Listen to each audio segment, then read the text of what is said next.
How to check and test drive a used car. That's what we're going to cover today. If you like the videos, by the way, click on like, subscribe, and if you do want to donate to my channel, there's a link below to the coffee channel. You can make a small donation, that'd be appreciated. So you've been looking for cars and you've seen one. That's why you're going to go and look at it. When you turn up, just make sure you've not got your rose tinted glasses on. Be critical of what you want to cover, because if you're not, you're going to come away with something you're not happy with. So you might see a car, just say Vauxhall Corsa, nice red one, ticking all the boxes, the engine's right, I'm going to go and look at it. As soon as you get there, you'll recognise the car straight away. You've got to say, right, okay then, bring me mate along who knows a bit about cars. If I can't, I need to follow some steps here to try and help me. Now, these are just my little tips here, so I'm hoping they do help you. So first thing is, obviously, you're going to introduce yourself to that person who's selling the car. So if it's a private seller, it might be on the main road. If it's a garage, it's probably going to be on a forecourt somewhere. So don't be surprised if they give you a lot of patter. You've got to be happy with it. So don't just get in the car, because they might say, oh, get in the car, have a look inside it. Have a look round the car first, And also, another little tip, don't go at night time when it's going dark, because you're not going to be able to see things very well. And definitely don't go when it's raining, because you're not going to see the paint. Because if it's raining on the paint, you're not going to see if there's any differences in paint colour or any dints that you're not going to see. So go when the weather's okay and you've got time to see in the daytime. Don't give yourself like half an hour to see it, because you're going to rush in.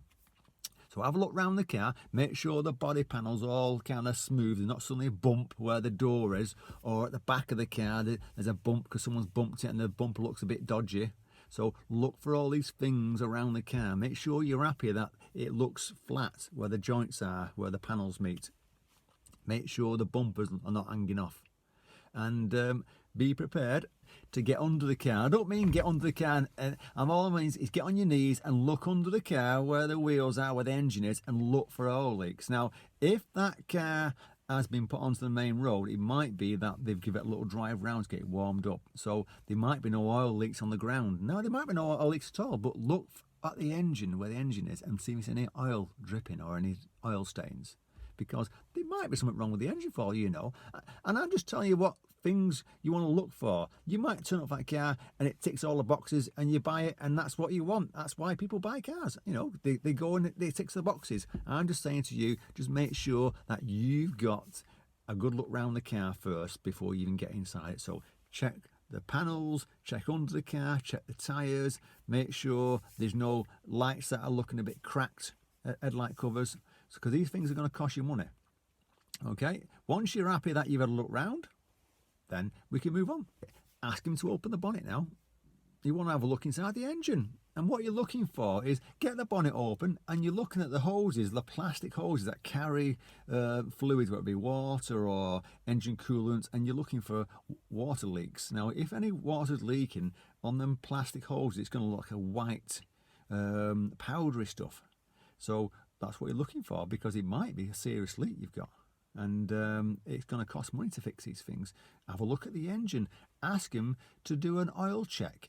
Now, on a petrol car, yeah, if they do a dipstick check and take the oil, take it out, that should be nice and golden colour. If it's black, then it's probably got old oil in, or it might not even been serviced for a while. So there should be a little alarm bells ringing. Ask him to open the petrol cap and lift it out so you can have a look inside the petrol cap. Because if it's got like white watery stuff, I think that's water getting into the engine somehow. I might be wrong, but I'm sure that's what that is. So if they lift that cap off and it doesn't look like there's nothing on it apart from oil, then you're probably fine. But if there's someone else on it, like white creamy stuff, then you really want to be asking yourself, what's that there? So remember, if alarm bells start ringing at the back of your head, you've got to start thinking, maybe I might have to start walking away soon. So asking for the oil check. Okay, don't be afraid. And if an engine does feel warm when they're doing the oil check, then they've given it a little run round. They might be because the car doesn't start very well. I'm just trying to give you advice here. I'm not trying to sound negative. I'm trying to help you. So I'm hoping it helps you. You've had a look at the oil and you're happy with it. You're going to get in the car. Don't be afraid to ask for the keys. And what you're looking for is you're checking things in the car. You're checking that the seats are all right. They're not worn out. They're not ripped. You make sure the seat actually works. It can move forward. It can adjust. It can go up and down. Make sure the head restraints are in place. Make sure the seat belts are working, that they actually clip in and they're not suddenly faulty. The electrics work. Quite important. If you've got electric windows, make sure they work.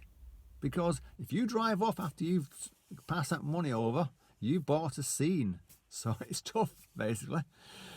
So check, make sure the windows work, make sure the central locking works if it's got that, make sure the if it's got aircon, that works, make sure all the electrics work in the car so that you're happy with it. So when you turn the engine on, you know, providing you got your seatbelt on, the only light that should be on there after the engine's on is the handbrake light. If there's loads of lights on the dashboard or light, you want to know what it is. If there's an engine management light on it, why is that on? You know, that shouldn't be on. You know, there should be one light on there, handbrake, and as I move off, the handbrake comes off, there should be no lights on my dashboard. You know from when you've done your driving lessons, if there's any lights on that dashboard, there's a problem. Okay? So have a good look round inside the car. Make sure the actual pedals are all right. If the pedals are worn out completely, it's probably done a lot more miles than maybe they're letting on for. So yeah, when you look at them pedals and you think, oh, they're worn out, it says low mileage. Then ask them what mileage it is. If they're saying something silly like, oh, it's only done 25,000 miles, it's like 10 years old, it might have done that miles. But you can check up on these things. What you can do is go on to the MOT checker, .gov. I'll put a link below, and you type in the registration number, and it comes up the last MOT and the previous MOTs for that car, and it puts a mileage against it as well. So if you're buying a car and it says 25,000 miles and you go on that and it says the last MOT was done 6 months ago and it had 80,000 miles, then you know something's wrong straight away. You should be walking away because they've clocked the miles down. I can't remember the exact name they use for it, but it's wrong and it's illegal, so you've got to walk away. But if you go on that and it says, oh, the last MOT was done and it had 75,000 miles and your bike, it's got 80,000 miles now, 6 months later, that's probably about right. So you can click on that link and just type in the reg number of the car you're looking at. You don't have to get, and it'll tell you the MOT. It tells you passed or failed. If it failed, it tells you what it failed on. And the previous MOTs, it's got them as well. So it's quite a nice little tool to have, and it's free. It doesn't cost you a penny to check, and it's quite handy to have. So remember, check the mileage, make sure it matches up with what they're saying, and if it's really low, then you really want to be asking why. Why is it that low? Because an average is probably about 8,000 to 10,000 miles a year. Most people do. Think about that. So if you're going to have a 10-year-old car, you're talking 80,000 miles, maybe upwards, depending on how many miles you've done. And then once you're asking about the MOT, you can say, oh, have you had a service done recently, or have you got service sheets? They should be able to tell you. Oh, yeah, service done. Can I see them, man? Oh, well, they're at home. Well, if you're selling the car, I want to see these things. Ask him for the V5c. Yeah, the V5c Registration Document. So the V5c is the owner's logbook of that car. So that person who's selling you the car, if it's a private seller, it should be in their name. So you can ask them for like their ID, like their driving license, because if it's a different person selling the car, it might not be their car. Or if they're saying to you, oh, well, me logbook's at my girlfriend's or at my boyfriend's, or it's at my brother's, so I can send it on to you tomorrow. Walk away. You know, if it's genuine, they'll have the logbook with them, because if they're selling the car, the logbook's got to be there. You know, because if you buy that car, you're buying the car at the logbook in your name, because it's going to be yours. If you buy the car and I'll come back for the logbook, it's not your car until you get the logbook. Simple as that. So don't buy the car unless you've got a logbook. Okay, because some people might steal cars and try and sell them on. So you've looked at the car, you're happy with the mileage, it matches the MOTs. It's got a current MOT. The car looks good inside.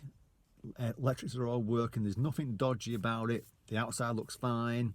The price we can haggle on. Give it a test drive. That's your next thing, isn't it? Don't be afraid to say, right, okay, I just need to give it a test drive, but I need to get it insured. So I'll only be a minute. I'll be on the phone. Contact your insurance company, give them the reg number, and just say, I just need a short insurance for maybe for the day or the afternoon, whatever it's going to be. Speak to an insurance company in advance, ask them what they do.